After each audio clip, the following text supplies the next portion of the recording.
السلام عليكم، ازيكم يا باشمهندسين؟ ايه الاخبار؟ اتمنى تكونوا بخير. كويز 1 statics، اكتر حاجه اتنشن في هندسه القاهره، وهي بصراحه تستاهل وهتقتنع بكلامي ده بعد الكويز. بس عشان نحاول انك ما يحصلكش دروب زي الكل، فقلت اعمل لك الفيديو ده. في الفيديو ده انا مش هحدد لك اسئله عادي بالخطوات والورقه والقلم وكده، لا، انا لو انت عايز اسئله فهي موجوده على القناه عادي. انا هحاول ان انا ارتب لك دماغك، ايه الافكار اللي بتيجي لو مثلا سؤال ما طلعش معاك تعمل ايه. حلو. كنت بعت فورم وقلت اسالكم ايه اكتر الاسئله اللي يعني بتقف في ايدكم، او اكتر الحاجه اللي عامله لكم مشاكل. فاغلب الناس كانت قالت انها عندها مشكله في نص السؤال التاني لما يجي يقول لك لما نغير حاجه، الماكسيمم تنشن او المينيمم تنشن ايه اللي هيحصل له، وازاي نتعامل مع فكره نون والوقت. حلو. هي الاسئله دي هنجاوب عليها تباعا في ايه، في الفيديو. عايزين بس نبدا بسم الله ونصلي على النبي، نقول اللهم انفعني ما علمتني وعلمني ما ينفعني وزدني به علما. اول حاجه، ايه هي محتويات الكويز؟ والله الكويز هيجي لك ثلاث اسئله على حسب اللي انا عرفته منكم، ان هيجي لك سؤال resultant 3D، وسؤال عن الاتزان 2D و 3D. حلو. وعايز اقول لك اصلا ان ده كويز المفروض ان محتواه يكون سهل مقارنه بالكويزات والميد تيرم والحاجات اللي جايه. بس اللي بيحصل لك فيه يعني القلق والتوتر، هو ده اللي بيؤدي ان بيحصل دروب لاغلب الناس. ليه بقى؟ عشان انت بتتحط في ضغط، تروح تقعد في قاعه، مش زي الكويز بتقعد في السكشن، لا انت بتقعد في قاعه انت واربع او خمس سكاشن على حسب جدولك يعني، وتبقى داخل متوتر. ودي اكبر غلطه، انت داخل خايف تنقص او متوتر من اصحابك، من كلام الناس اللي قبلك، فده ايه، بيأثر عليك. يعني شفت مثلا وانت داخل كويز الجبر او كويز الفيزيكس الفتره اللي فاتت، كنت داخل الى حد ما هادي، انما في الكويز ده انت بتخشش هادي، ودي غلطه. انت المفروض تخش هادي عادي، كويز زي اي كويز. حلو. فخلي بالك من الحته دي قوي. يعني انت عادي حتى يا عم، بص مش هتسقط يعني، حتى لو سقطت عادي لسه في وقت للتعويض وكده. خش هادي. ايه اكتر حاجه ممكن تحصل؟ هتجيب صفر؟ مش هتجيب صفر. خش الامتحان هادي، هادي على قد ما تقدر. حلو. الكويز هيبقى متقسم لثلاث أسئلة. قال لك إنه هيبقى تقريبا 17 مطلوب. فعندك مثلا، ده رأيي يعني، ممكن يجيب لك خمس مطالب على الاتزان 2D، ويجيب لك ستة 3D وريزلتنت. طبعا ممكن يزيدوا أو يقلوا أو يتغيروا، فأنا إيه، ما أعرفش يعني، بس ده توقعي. حلو. هنبدأ بقى. في الأول أنت هيجي لك سؤال ريزلتنت 3D. إيه الفكرة في ال 3D؟ عامة أنت بيجي لك شوية قوة، غالبا بيكونوا ثلاثة، انت بتعمل لهم ريزوليوشن. خلي بالك من ريزوليوشن، عشان في كذا طريقه ريزوليوشن احنا كنا اتكلمنا عنها في فيديو اساسيات، وانت اكيد وقت المفروض تبقى تكون عارفهم. فانت تخلي بالك من الريزوليوشن. واخطر حاجه فيه اللي هي البروجيكشن، دي اللي الرخمه اللي فيه، عشان هو بيقعد يلعب بالزوايا زي ما هتشوف دلوقتي. هو بيقعد يلعب بالزوايا، فايه بتتلخبط بقى، هي موجب ولا سالب ولا كوزاين كوزاين ولا كوزاين كانت مع الساين وكده. فهو ده اللي بيلخبط. انما انت لو كتبتها عادي هتلاقيها سؤال عادي جدا. حلو. يعني مثلا سؤال مثلا زي ده، كل الفكره اللي فيه ان انت تعمل ايه، هتحول التلاتة فورسز لايه، لفيكتور فورم، وما تنساش الوزن. حلو. ولا السؤال ده ما كانش فيه وزن؟ لا، السؤال ده ما كانش فيه وزن. ساعات بيبقى في اسئله تانية بيكون فيها ايه، وزن. حلو. الوزن طبعا بيكون لاسفل، وخلي بالك ان الوزن لازم يكون بنيوتن. طب هو لو ادوها لك ماس هتضربها في ايه، 9.8. حلو. فانت عادي جدا هتعمل ريزوليوشن، هتجيب الاف وهتجيب البي وهتجيب الكيو، تجمعهم تجيب الريزلتنت، كل ده عادي جدا مفيش مشاكل. حلو. انجل الريزلتنت مع زد اكسيس، دي اللي هي جاما، تعمل كوزين على كوزين، قصدي كوزين الكومبوننت على الماجنتيود كله. حلو. وبعدين هنا بقى ده حرفيا بقى ده اللي هو المشكله اللي عند الكل، اللي هو المطلوب 11 ده، ان هو حرفيا جاب لك مساله جديده بقى. قال لك لو ريزلتنت 324 الونج او دي، هو اداك دلوقتي الاتجاه بتاعها واداك القيمه بتاعتها. حلو. هنا اداها لك سهل عشان هو قال لك او دي، فهي زد اكسيس، فتبقى كانها صفر وصفر 324. حلو. هتجيب ايه، النيو فاليو اوف اف. فانت هتحلها تاني بسرعه، عشان انت تكون كاتب بنظام. يعني يفضل في الاستيكه وما بيدوك ورق، حل بنظام. اكتب في ورقه كبيره، خلي خطك كبير، وحل بنظام. ويا ريت لو بالرصاص بقى. حلو. ففي حاله زي دي كل اللي انت هتعمله ايه، ان انت الاف والبي والكيو مجاهيل. طبعا الزوايا اللي جنبها ما اتغيرتش. حلو. بقى معاك الريزلتنت ومعاك ثلاث معادلات في ثلاث مجاهيل بس، خلاص هتحلهم على الاله. جبت اف وبي وكيو على طول. هو طالب الاف وطالب الكيو، مش طالب البي. بس انا قصدي انت هتجيبهم ايه على طول في معادله واحده، او قصدي هم ثلاث معادلات في ثلاث مجاهيل، بس قصدي في خطوه واحده، فمش معضله يعني. حلو. ممكن بقى يجي لك ده السؤال بتاع السنة اللي فاتت.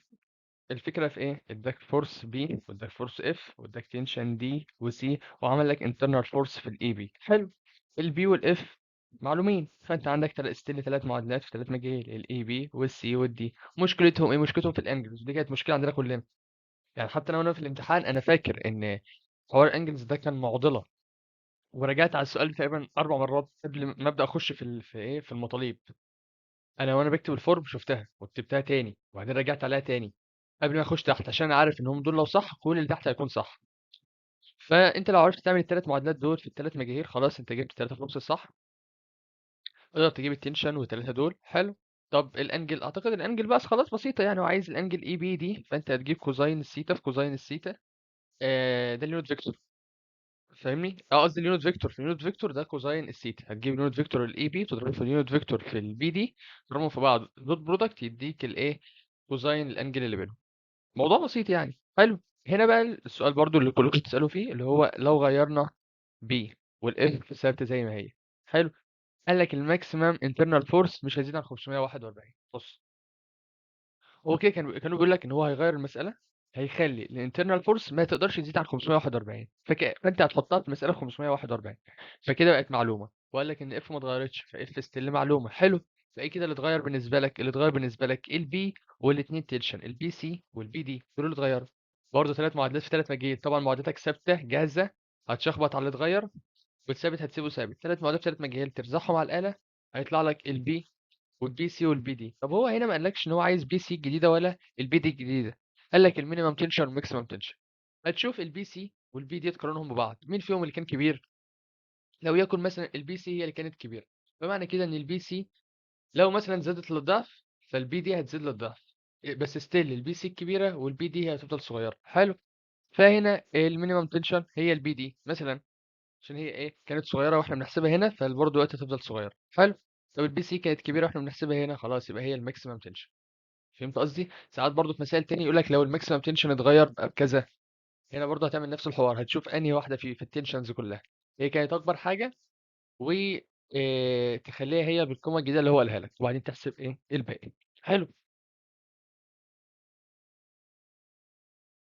برضه دي نفس الفكره، عندك ثلاثه فورسز، ثلاث مجاهيل، ثلاثه فورسز هتجيبهم ثلاث مجاهيل، ثلاث معادلات ثلاث مجاهيل، هتحل الدنيا. بس يعني والانجل زي ما اتفقنا نفس الانجل. وهنا قال لك لو المساله برضه اتغيرت بقت ب 292 في الواي زد، نفس الفكره، هم كلهم رايحين لنفس الاتجاه. طبعا انت المفروض تحل على قد ما تقدر كل الباست اكزامز عشان تكون جاهز للامتحان ده، عشان زي ما قلت لك هو كوز مهم. حل عليه كتير كتير جدا، وحاول تسرع نفسك على قد ما تقدر، وحل واغلط عشان تعرف كل الغلطات اللي انت بتغلط فيها، عشان كل واحد بيغلط في حاجه غير التاني. يعني مثلا انا كنت دايما بغلط في اشاره، فانا عارف في الامتحان لو اي حاجه حصلت لي غلط فعارف ان مشكلتي في اشاره اكيد، وارجع اراجع الاشارات. في ناس مشكلتها تبقى في الضرب في التحويل في ايا يكن. فانت شوف انت بتغلط كتير في ايه عشان تتفاداه اولا، ثانيا عشان لما تخش الامتحان ولو غلطت فيه او حسيت المساله ما بتطلعش، فاعرف ان انت اكيد غلطان في الحته اللي انت على طول بتغلط فيها. ده كده resultant 3D. حلو. تاني حاجة يجيلك سؤال اتزان 2D، وعايز أقول لك إن السؤال ده هو اللي سهل، ده اللي ممكن مطالبه تكون قليلة. حلو. سؤال زي ده لو واخد بالك هو اداك ماس، مادكش إيه، ويت. فأنت الماس اللي تحت طبعا تضربه في 9 و8، كده معاك فورس لتحت، والفورس اللي هي السي دي أو الإي سي تعمل لها ريزوليوشن، واحدة لفوق وواحدة لتحت. والإي بي يعني ده سبرينج، هتشوفه والله يبقى بيساوي كام. هتعمل بقى هنا كده equilibrium، اليمين بيساوي الشمال والفوق بيساوي لتحت، فاللي فوق بيساوي اللي تحت، فانت كده عرفت تجيب الاي سي. طب يمين بيساوي شمال، فانت عرفت تجيب الاي بي. طب الفورس اي بي بتساوي ايه؟ بتساوي الكي دلتا ال، فانت هو معاك الكي تقريبا صح، المفروض يعني معاك الكي، فانت عرفت تجيب الدلتا ال. كان معاك بقى ال الاولانيه بتاعته وعايز ال الجديده، هتتصرف. حلو. اهم حاجه في مساله زي دي ما تنساش ان انت تضرب في 9 و8، هو مديها لك غالبا مش هيديها لك السنين الجايه او السنه دي يعني، عشان هو كان بيديها زمان دلوقتي لا. دي الغلطة هتلاقيها بتقع منك غالبا غالبا يعني، عشان انت قاعد تلعب بستة وستة مستحيل الارقام تطلع معاك، انما لما تلعب مثلا ب60 فالاجابة هتطلع. فهي غلطة بسيطة، بس ايه ممكن ما تخليش السؤال يطلع منك. فانا جبت لك السؤال ده عشان تفضل فاكر حوار الويت. حلو. برضو مسألة زي دي مسألة سهلة، هي نفس الحوار، تعمل كذا مرة equilibrium. هو اداك الويت هنا كده. حلو، تعرف تجيب البي سي، الدي سي قصدي، والبي سي هتعمل هنا أول ايه equilibrium. بعدها والله تشوف هو عايز ايه، مثلا غالبا هيبقى عايزه هنا. تعمل هنا تاني ايه اتزان عند البي تاني، تعرف تجيب كل حاجة. حلو، كده انت عارف تجيب الأربعة دول. بعدها قالك ايه، قالك ايه المينيمم تنشن، لو الماكسيمم تنشن يبقى 375. في مسألة زي دي انت ممكن تعمل نسب. يعني انت ممكن تشوف والله ايه الماكسيمم تنشن، لو يكن مثلا، لو على حسب الاختيارات دي الماكسيمم تنشن انهي، الماكسيمم تنشن بي ايه. حلو، طب المينيمم، والله كان البي سي. فانت ممكن تعمل بينهم نسبة. يعني انت مثلا ولا لك كده مثلا الآلة اهي، الماكسيمم تنشن كانت ب 454.8، هنقسمها على الماكسيمم تنشن الجديد 375، هتساوي المينيمم تنشن القديمة كانت بكام؟ ب 155.6. حلو، الجديدة بكام؟ بإكس، عشان عايزين نعرف فيها بكام. تعمل شيفت سولف، هيطلع معاك والله 128.29، اللي هي مثلا 0.3 بس. فاهمني؟ هنا بقى ليه نفعت طريقة النسبة والتناسب دي؟ نفعت طريقة النسبة والتناسب عشان مفيش جمع، مفيش طرح، ما كانش في إضافة على إضافة، كانوا كلهم نسب وعلاقات ببعض. كان تان سيتا وهناك تان سيتا، ولو جبت أنت ممكن تعرف أصلا تجيب معادلة. لو أنت جبت المعادلة دي مع المعادلة دي هتعرف تجيب معادلة المينيمم تنشن مع الماكسيمم تنشن، تلاقيها رقم في النسبة، فيفضل بينهم نسبة بس، قصدي رقم في التنشن، فبينهم هتكون إيه نسبة. انما ساعات في مسائل تانية ما بينفعش الحوار ده. بس انا رأيي دايما دايما خليك انت في حتة ان انت تحلهم تاني من الاول في ثانية. انت تحط مثلا حرفيا الرقم الجديد، هتجيب تاني البي دي، ومن البي دي تعرف تجيب الاي بي. حلو، بس في مسألة زي دي لا، ينفع تجيب النسب عادي. يعني عملنا ايه، جبنا الماكسيمم تنشن القديمة على الجديدة هتساوي المينيمم تنشن القديمة على الجديدة اللي هي ايه اكس، عشان عايزين نعرف هي بكام. وطبعا السؤال اللي بعده عبيط، يعني هو نفس الفكرة حرفيا يعني. بس العكس. حلو. ده سؤال حلو برضو، نفس الفكرة. شوف الغلطة اللي هو عملها لك، اداك الماس ما ادالكش الويت، دي غلطة بنقع فيها دايما. حلو، هتعمل بقى هنا بقى بالترتيب مش بمزاجك، هتعمل مرة عند الاي، وبعدين عند البي، وبعدين عند السي على حسب المطالب اللي هو عايزها. حلو، وبعدين هنا قال لك لو الماكسيمم تنشن مش هيزيد عن الرقم ده. طب ايه هو الماكسيمم تنشن؟ هتشوف في الثلاثة دول اكتر واحد طلع كام. لو افترضنا مثلا على حسب الاختيارات مثلا يعني كان سي دي ده اكبر تنشن، فهنحط السي دي والله بالرقم ده اللي هو 22.89. طب ينفع اعملها نسبة؟ ينفع. تقول مثلا السي دي لو افترضنا ان هي كانت كبيرة، السي دي القديمة على 22.89 اللي هي الجديدة بتساوي الماس القديم اللي هو 1460 على الماس الجديد، وهيطلع معاك. بس مش عارف، تقريبا السؤال ده هو اللي كان غلط، او السؤال السنة اللي فاتت اللي كان غلط. لا السؤال ده كان صح. دلوقتي السؤال الغلط اللي هيجي يعني. وبعدين عايز الكورسبوندنج تنشن، فانت هتجيب نسبة وتناسب بقى. ممكن تجيب التنشن اللي هو الاي بي او ايا يكن، وتعمل ايه هنا equilibrium تاني. ماشي، اصلا حوار equilibrium ده مش بياخد دقيقة لو انت مقسم الصفحة بتاعتك صح وكاتب المعادلات بشكل مظبوط. الايكوليبريم مش هياخد معاك دقيقة واحدة. حلو، وهنتكلم دلوقتي على ايه حوار التايم. اه دي بقى مسألة السنة اللي فاتت، كان اخر مطلوبين دول كان نفس الفكرة، بس الاختيارات كانت غلط فالدكتور كان لغاهم. المهم، طبعا مش عايز اقول لك ان ما فيهاش فكره حرفيا جديده يعني، او مساله السنه اللي فاتت دي اللي كانت جات لي. هتعمل التنشن عند الاي، هتعمل الكريم قصدي عند الاي وعند البي، وخلاص جبت كل حاجه. وبعدين هتعمل هنا نسبه وتناسب. عايز الماس لو الماكسيمم تنشن ب 1000، شوف انهي الاربعه دول اكتر واحده فيهم كانت بكام. تعملها على ال 1000 بتساوي الماس القديمه على الماس القديمه اللي هي كانت 58 كيلو على الماس الجديده علامه استفهام. وهتعملها هنا تاني المينيمم تنشن، هتشوف هنا فين المينيمم، وتقول هو على 313 بيساوي الماس القديمة اللي هي 58 على الماس الجديدة اللي هو عايزها. أتمنى كده أكون قدرت إن أنا أجاوب على السؤال اللي هو كان كلكم بتسألوا فيه بتاع الماكسيمم والمينيمم. ده كده الأوكليفرنت 2 دي. نيجي بقى الأوكليفرنت 3 دي، ما فيهوش فكرة جديدة لو أنت بتعرف تعمل ريزوليوشن، فهو حرفيا كل اللي أنت بتعمله إن أنت تعمل إكوليبريم، اللي هو أنت حرفيا بتساويها بصفر بس. يعني هي لو فكرت فيها هي حرفيا سؤال الريزلتنت 3 دي، بس بإضافة بس إنك بتخليه إيه الريزلتنت بزيرو. حلو، فهو في مسألة مثلا زي دي مديك بي ومديك كيو ومديك 3 تنشأ.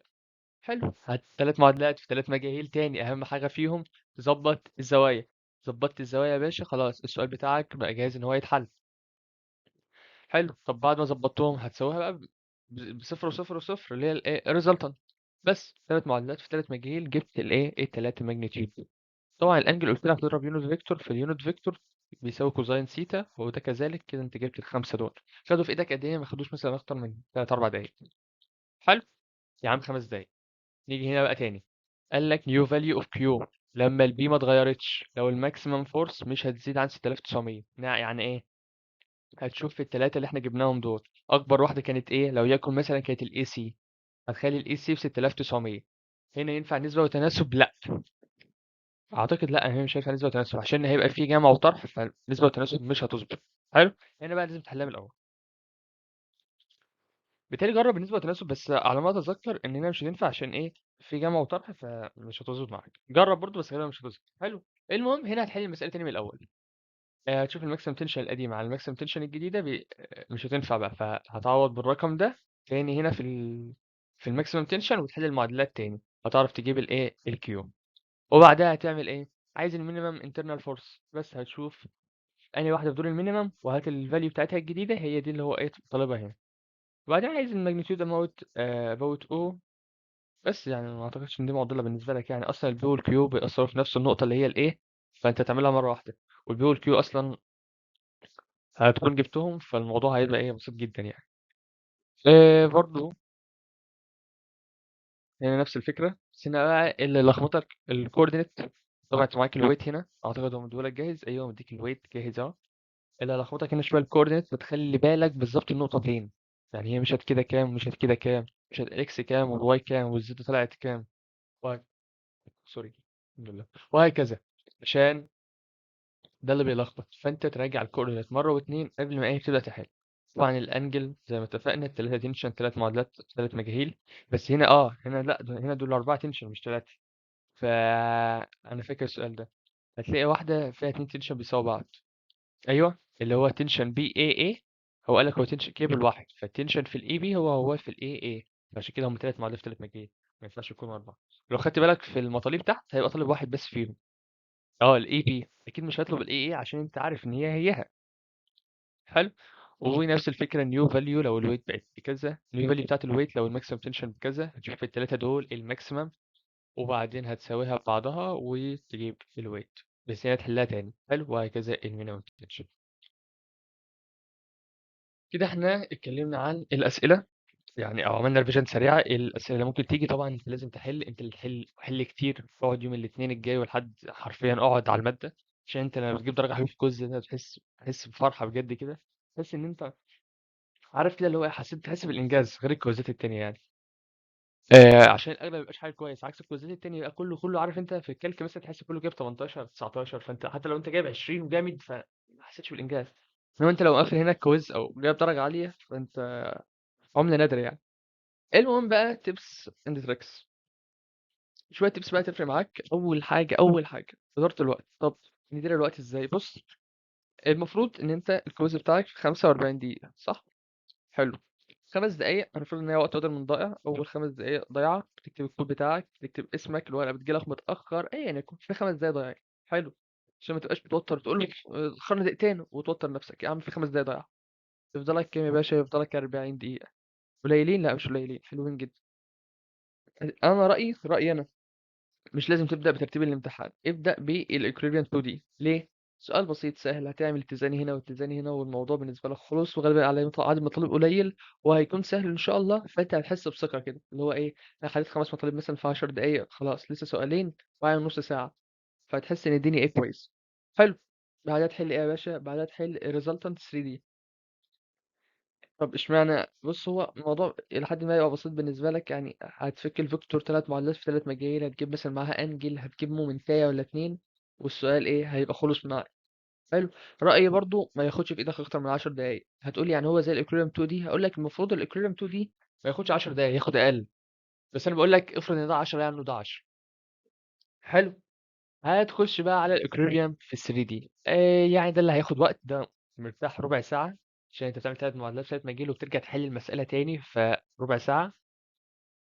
زي ما قلت لك اهم حاجه تخلي بالك وانت بتحلل، سواء هو والريزلتنت عادي. خلي بالك وانت بتحلل، عشان انت لو حللت صح المساله اتحلت، ما حللتش صح المساله راحت. خلي بالك من حاجه زي الماس، خلي بالك من الانجلز، خلي بالك من كل الكلام الجميل ده. ان شاء الله السؤال يطلع معاك. هيفضل لك 5 دقائق. غالبا هتلاقي مثلا كان في سؤال او اتنين انت سايبه، عايز تراجع. انت مش هتراجع الامتحان عامه، ماشي. انت لو انت عايز تراجع على سؤال او حاجه انت مثلا ما كانتش طالعه معاك، ترجع تجربها تاني ان شاء الله بتطلع في المره التانيه يعني. حلو. ده كده بالنسبه لاداره الوقت. طب انت شايف انك بتدير وقتك بشكل احسن، خلاص يا باشا، يعني انت معاك حل، خلاص اعتمده. انا بقول لك لو انت مش معاك حل او عايز حد يدير لك وقتك، فده رايي وشايف ان هو راي كويس يعني. هات ازازه ميه معاك طبعا، عشان يعني الميه بتنشط الذاكره وبتنشط الدماغ كويس جدا، فهات ازازه ميه صغيره معاك. نام كويس، نام كويس. الامتحان يوم الثلاث، يعني اتمنى ما يكونش عندك محاضرات. وحتى لو عندك محاضرات وينفع ان انت تفكس لها او بالنسبه لك مش ضروريه قوي، فحاول ان انت تنام وتيجي على الكويز قبل الكويز مثلا بساعه بس. معرفش الكويز عندكم الساعه تقريبا 2 ونص، او احنا كان عندنا الساعه 3، معرفش عندكم امتى. بس ايا يكن تعالى على السنه على الساعه 1 كده، اقعد واشرب الشاي او قهوه او ايا يكن في الكليه، وخش على الامتحان، خش هادي. بلاش تذاكر اليوم ده الصبح، ممكن تحل شويه استاتيكا الصبح، بس مش تذاكر بقى غبر او تفتح لي محاضره كالك، بلاش بلاش خالص. حلو. السرعه مهمه جدا جدا جدا جدا للصبح. فانت حاول تحل كتير كتير كتير. طبعا كلام انا عارف ان انت عارفه، بس لما انت تحل كتير بجد السؤال بياخد وقت اقل، وتلاقي ان في طريقه منظمه انت بتحل بيها. فيعني السرعه ثم السرعه ثم السرعه. حلو. نعمل ايه في نون؟ بص عايز اقول لك ان احنا مش بنحل بالاختيارات، احنا بنحل المساله اول. يعني انت مثلا في ال 3 دي انت بتفك 3 فيكتور، الثلاثه فورس بتعملهم كفيكتور، بعدين بتجيب الريزلتنت مثلا. حلو. بعد كده بنرجع نشوف بقى الاختيارات. فانا مثلا انا جبت فورس 1 وفورس 2 وفورس 3، جبتهم وجبت الماجنتيود بتاعهم وكل حاجه وجبت الريزلتنت. جيت احل مثلا ما لقيتش فورس 1، بس فورس 2 اللي انا حليتها لقيتها في الاختيارات، وفورس 3 اللي انا حليتها لقيتها في الاختيارات، والريزلتنت لقيته في الاختيارات. حلو. فبالتالي دول يا جدعان موجودين في الاختيارات وطلعوا معايا صح، وفورس 1 هي اللي غلط. بص، طالما الريزلتنت طلعت صح وهي مبنيه على فورس 1 ولقيتها في الاختيارات، فخلاص اعتمد ان فورس 1 طالما مش موجوده خلاص تبقى نون، لو جاب لك نون يعني. فانت تشوف حاجه مبنيه على حاجه، او الحاجه اللي هي مبنيه عليها دي موجوده صح ولقيتها حسب اجابتك، والتانية مش لاقيها، خلاص تبقى نون. طب لا، ما لقيتش لا فورس 1 ولا ريزلتنت، لقيت اف 2 اف 3، خلاص اعرف ان انت غلطان في اف 1، وتحلها تاني وتبص عليها كويس، عشان ممكن تغيرها، ولما تغيرها هتلاقي ايه الريزلتنت طلعت معاك. ماشي. ده بالنسبه لحوار نون. وبص بصراحه يعني نون دي ما جاتلناش على مدار السنه، هي جات لهم في السمر تقريبا، وجات لهم نون كتير. فانا ما اعرفش دلوقتي والله الدكتور بقى ماشي بنظام ازاي، بس زي ما قلت لك حاجه مبنيه على حاجه، دي الطريقه الامثل في انك تتعامل مع نون. النيجاتيف، بص ساعات في بجد حاجات ما بتطلعش، ولما بتحط سالب هي بتطلع، ماشي. مش عايزك يعني ان انا بهجص او بهبل كده، لا، بس هي بجد ساعات احنا بنحط سالب في حاجات بتطلع. طب احط سالب فين وامتى؟ صدقني هي مش هقول لك تحط فين وامتى، انت ساعات كده ساعات يعني. لو المساله مثلا بالموجب وانت ما لقيتش الاختيارات كلها بالسالب، فاعرف ان انت عندك غلطه مثلا وفي سالب لازم يتحط. حلو. ساعات بيحصل بعض الاخطاء كده، مثلا وانت عامل كوزين 60 المفروض كانت تكون كوزين 120 عشان في الاتجاه التاني. خلي بالك خلي بالك من الاشارات، جامد جدا يعني. تالت حاجه تراي، جرب يعني ساعات ممكن تجرب الاختيارات فعلا وتطلع معاك يعني. انت مثلا عامل ايكويشن مثلا، المفروض انها طلع لك حاجه، بس في حاجه انت مش عارفها. الحاجه دي مثلا كانت اف 1 مثلا يعني، وهتجيب لك مثلا قابل 1 ولا ايا يكن. فانت عندك اف 1 اختيارات وعندك قابل 1 اختيارات، وانت معاك معادله بتاعت قابل 1 فيها اف 1، اللي هو مثلا 5 اف 1. والله اف 1 كانت الاختيارات بتاعتها 20 30 40 50. انا حطيت اف 1 بخمسة، اف 1 قصدي ب 20، وهي كانت 5 اف 1، فالقابل المفروض تطلع ب 100. بصيت الاختيارات ما لقيتش 100، خلاص اجرب ال 30، 30 في 5 ب 150، لقيت 150. حلو. لو ما لقيتش بقى بقية الاختيارات، ما لقيتش اختيار تاني، فهي اكيد 150 لو المعادلة بتاعتك صح. حلو. بس خلي دي اخر حل ليك لو انت خلاص انت بجد ما عدتش عارف تتصرف ازاي كده. انما في المعتاد حل، طبعا حل بدماغك انت. وعايز اقول لك ان المادة دي بالذات، طبعا كل المواد هي بتوفيق ربنا ليك، بس المادة دي بالذات انت ممكن تكون داخل مذاكر نايم حالل كله، بس ما توفقتش في الامتحان، فحرفيا ممكن مثلا ما حلتش السؤال، حليت اربع خمس مطالب ما عرفتش تحل الباقي. وزي ما انت شايف، انت لو مثلا اول مطلوب او اتنين مثلا مطلعوش معاك زي resultant 3D، لو ما عرفتش تجيب الفورسز فمش هتعرف تجيب الريزلتنت، مش هتعرف تجيب المومنت، المسألة كلها راحت. حلو. عايز تعرف ان هي توفيق ربنا ليك، واكيد الخير ليك في الدرجة دي تتعلم تستفاد بحاجة بعد كده. ممكن أقول لك على حاجة، أنت ممكن أصلا إن أنت مثلا لما يحصل لك دروب جامد في المادة يؤدي مثلا إنك آخر الترم إنك تسحبها بحيث إن الجي بي إي بتاعك يعلى. يعني لو أنت كنت داخل مثلا المادة نص نص، كنت دخلت الفاينل ووقعت في الفاينل جامد، فالجي بي إي بتاعك كان هيقع. في احتمالات كتيرة جدا أنت متعرفش ربنا بيختار لنا الخير فين. حلو. فاعرف إن المادة دي بالذات معتمد على التوفيق. وده جروب الواتساب. لو انت عندك اي سؤال عامة، لو انت بره هندسة القاهرة، لو انت هندسة القاهرة ممكن تسأل على على جروب الماتيريال، والرقم موجود يعني لو اي حد عايز يبعت اي حاجة. وبس كده، شكرا. اتمنى ان تكونوا استفدتوا من الفيديو النهاردة، وعايز اسمع الفيدباك بتاعكم من الفيديو بعد الامتحان. ولو احتجت اي حاجة زي ما قلت لك الجروب موجود، وابعت على طول يعني، وسيدنا ان شاء الله هرد عليك.